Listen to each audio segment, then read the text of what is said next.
अगर वहाँ पर किसी भी तरह की लापरवाही होती है तो उसका खामियाजा चुकाना पड़ सकता है दोनों ही देशों को। और इसीलिए अबाबिल प्रोजेक्ट लॉन्च किया गया है पाकिस्तान की ओर से, और अमित शाह कुछ दिन पहले वहाँ पर गए थे, उन्होंने भी वहाँ पर चाक चौबंद सुरक्षा इंतजाम किए हैं। चलिए, एक बड़ा पैनल मेरे साथ जुड़ने जा रहा है दर्शकों, अगले घंटे लगातार इस गंभीर विषय पर हम चर्चा करेंगे। स्वागत कीजिए ग्रुप कैप्टन यूके देवनाथ साहब का। सर बहुत बहुत स्वागत है। अरविंद सिंह तेजावत मेरे साथ हैं, विदेशी मामलों के जानकार हैं, फॉरेन अफेयर्स एक्सपर्ट हैं। और जवाद चौधरी साहब जुड़ रहे हैं, पाकिस्तानी जर्नलिस्ट हैं, पाकिस्तान से लाइव मेरे साथ जुड़ रहे हैं। जवाद साहब, आपका भी बहुत बहुत स्वागत है। सबसे पहले कैप्टन साहब, मैं आपके पास आ रहा हूँ। ग्रुप कैप्टन यूके देवनाथ मेरे साथ हैं।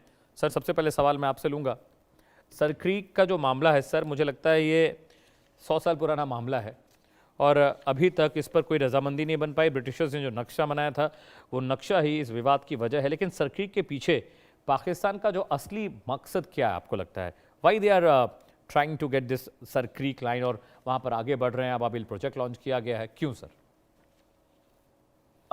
देखो अमित, पाकिस्तान जानता है कि मार्शी एरिया है, दलदली एरिया है। लो टाइड के समय सर क्रीक की चौड़ाई बहुत कम हो जाती है, लेकिन जब हाई टाइड होता है तो उसकी चौड़ाई बहुत ज्यादा हो जाती है। राइट। तो इस पर जो भी कंट्रोल करेगा उनको भविष्य के किसी भी युद्ध के दौरान, स्कर्मिश के दौरान एक टैक्टिकल लोकल एडवांटेज मिलेगा। सर क्रीक की चौड़ाई जो है, जहां से ये उद्गम होता है, वहां पर आप समझो 200 या 300 मीटर चौड़ी है जी। लेकिन जैसे जैसे ये अरब सागर की तरफ आती है, खासतौर से हाई टाइड के समय में, इसकी चौड़ाई जो है 6 से 8 किलोमीटर तक हो जाती है। तो होता क्या है कि वहां पर ना सिर्फ फिशरी कि वहां पर मछली कौन पकड़ेगा, ये तो बात है ही। हम सब कहते हैं वहां सीरी फिश नाम की कोई हाँ हाँ, मैं प्रजाति मिलती ठीक कर है। रहा हूँ नेटवर्क। लेकिन सबसे बड़ा इंपॉर्टेंट ये है कि उससे जो इंटरनेशनल एक्सक्लूसिव इकोनॉमिक जोन बनेगा, अगर हम पाकिस्तान की डेफिनेशन मान ले कि सर क्रीक में पाकिस्तान का जो इलाका है वो उसके पूर्वी तट तक है, तो फिर एक्सक्लूसिव इकोनॉमिक जोन जो कि तटीय इलाके से एक 90 डिग्री कोण पर की दिया जाता है, वो भारत की तरफ सरक जाता है। और अगर हम भारत का इंटरप्रिटेशन मान ले कि सर क्रीक का आधा हमारा है, आधा पाकिस्तान है, तो उसके मुहाने से जो एक्सक्लूसिव इकोनॉमिक जोन का जो सीधी लाइन जाएगी वो दक्षिण पश्चिम की तरफ जाएगी और पाकिस्तान की तरफ खिसक जाएगी। 2000 किलोमीटर का कॉन्टिनेंटल शेल्फ का एरिया डिस्प्यूटेड हो जाता है। इसके नीचे ऑयल है, गैस है और भविष्य में मैग्नीज ओर भी मिलने की संभावना है। जी अमित। बिल्कुल सर, प्लीज स्टे विद मी।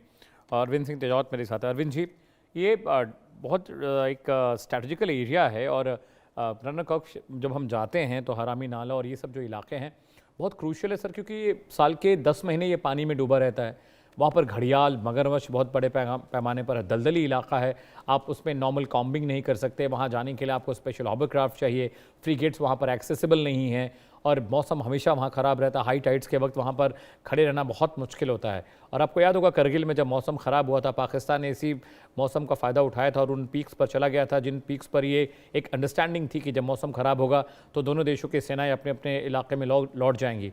पाकिस्तान यहाँ पर भी कुछ इस तरह की स्ट्रैटेजी अपना रहा है सर, और अभी जो इंटेल मिल रहे हैं अरविंद जी, वहाँ पर डिप्लॉयमेंट बहुत हैवी कर दिया है कमांडोज का, हॉबरक्राफ्ट, सर्विलांस ड्रोन वहाँ पर बहुत एक्टिवली मूव कर रहे हैं।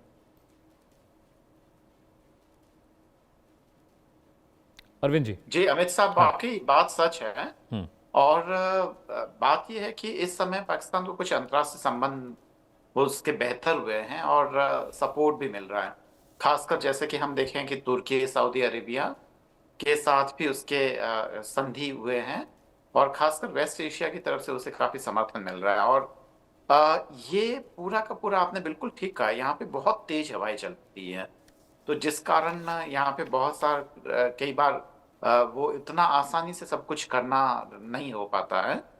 और इस इलाके में रुचि दरअसल पिछले 1 दशक से बहुत ज्यादा बढ़ गई है दोनों ही देशों की, क्योंकि यहाँ पे पेट्रोलियम का भंडार मिलने की संभावना है और इस पर कुछ जो पेट्रोलियम कंपनियां हैं जिनका संबंध दरअसल यूनाइटेड स्टेट्स से हैं, उनकी थोड़ी सी गिद्ध दृष्टि और इंटरेस्ट काफी बहुत तेजी से बढ़ रहा है इस बीच में। तो ये कारण है कि अचानक से दोनों ही देशों का इसमें बहुत ही ज्यादा रुचि जागृत हो गई और दोनों ही अपने अपने हिसाब से दावा करते हैं। जो 1968 में भी जो एक न्यायाधिकरण ने जो अवार्ड दिया था, अवार्ड मतलब उसमें वो कोई भी जब ट्रिब्यूनल देता है तो अवार्ड देता है, आमतौर पे उसको फैसला नहीं बोलता है। तो उस अवार्ड में दरअसल 90% भारत के क्लेम को माना गया था और पाकिस्तान के केवल 10% क्लेम को माना गया है। तो ये है, पर अभी फिलहाल ये है कि पाकिस्तान ये देख रहा है कि अभी उसके लिए स्थिति काफी मुफीद है और काफी बड़ी ताकतों का समर्थन मिल सकता है उसे, कुछ वेस्टेड इंटरेस्ट के कारण। तो वह इस मामले को उठाना चाहता है अमित साहब जी। ठीक है। देवनाथ सर, मैं आपके पास आ रहा हूँ। अगर इस स्थिति को देखा जाए, स्ट्रैटेजिक जो वहाँ पर लोकेशन है भारत में, पाकिस्तान की स्थिति मुझे लगता है भारत की ज़्यादा बेहतर है उस इलाके में।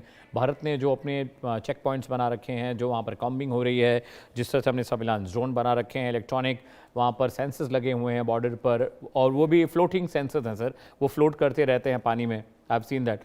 तो उसकी वजह से थोड़ा सा पाकिस्तान पर दबाव ज़रूर है, लेकिन पाकिस्तान भारत से ज़्यादा एग्रेसिव दिख रहा है वहाँ पे। अगर आप उनकी तैयारियों को देखें, उनके मूवमेंट्स को देखें, तो वो ज़्यादा एग्रेसिव है भारत से। हालांकि हमारे पास फिजिकली हम ज़्यादा स्ट्रांग वहाँ पर हैं, लेकिन पाकिस्तान जितना एक्टिव लग रहा है, जितना वहाँ पर मूवमेंट हो रही है, चाइनीज़ हॉवरक्राफ्ट वहाँ पर मूव कर रहे हैं, टर्किश ड्रोन्स वहाँ पर लॉन्च किए गए हैं, क्या भारत वेट एंड वॉच की स्थिति में है, या भारत की मुकम्मल तैयारी और भारत कह रहा है ठीक है भाई, आपको जो नाटक करना है करिए, इट डजेंट अफेक्ट? हाँ अमित, देखो वहां पर होता ऐसा है कि सबसे पहले तो रोल गृह मंत्रालय का आ जाता है, रोल मिनिस्ट्री ऑफ डिफेंस का थोड़ा सा बाद में आता है जी। विदेश मंत्रालय का रोल गृह मंत्रालय से भी ज्यादा इंपॉर्टेंट है। अगर हम देखें भारत और पाकिस्तान की बात कर रहे हैं, तो भारत और पाकिस्तान के बीच में जो भी बातचीत होगी वो विदेश मंत्रालय के लेवल पर होगी।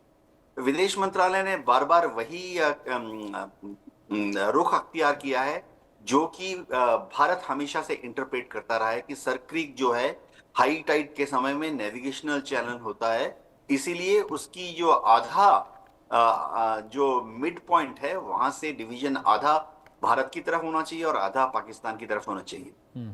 इसके बाद नेक्स्ट रोल गृह मंत्रालय का आ जाता है, जिनका वहां पर ग्राउंड कंट्रोल या कहें मार्श दलदल के ऊपर कंट्रोल मेंटेन करना जिम्मेवारी है। अब गृह मंत्रालय जो है हमेशा से अपनी कोस्ट गार्ड को वहां पर शुरुआती दौर से ही एक्टिव रहा है। मैं बता दूं कि वहां पर कोस्ट गार्ड को तो हम मानते हैं कि इंडियन नेवी के अधीनस्थ हैं, लेकिन सर क्रीक में बीएसएफ की जो वाटर विंग है और कोस्ट गार्ड है वो मिलकर एक साथ काम करती हैं। तो हमने भी अपने जो फॉरवर्ड बॉर्डर पोस्ट हैं उनको सर्वे करके दोबारा बनाया है, ज्यादा प्रोमिनेंट बनाया है, और हमने वो उसकी जो ग्रिड रेफरेंस है कि इतने डिग्री नॉर्थ इतने डिग्री ईस्ट, वो पाकिस्तान के साथ डिप्लोमेटिक चैनल पर एक्सचेंज कर लिया है। यानी हमने उनको धमकाया नहीं, हमने उनको डराया नहीं, कोऑर्सिव डिप्लोमेसी नहीं इस्तेमाल की है।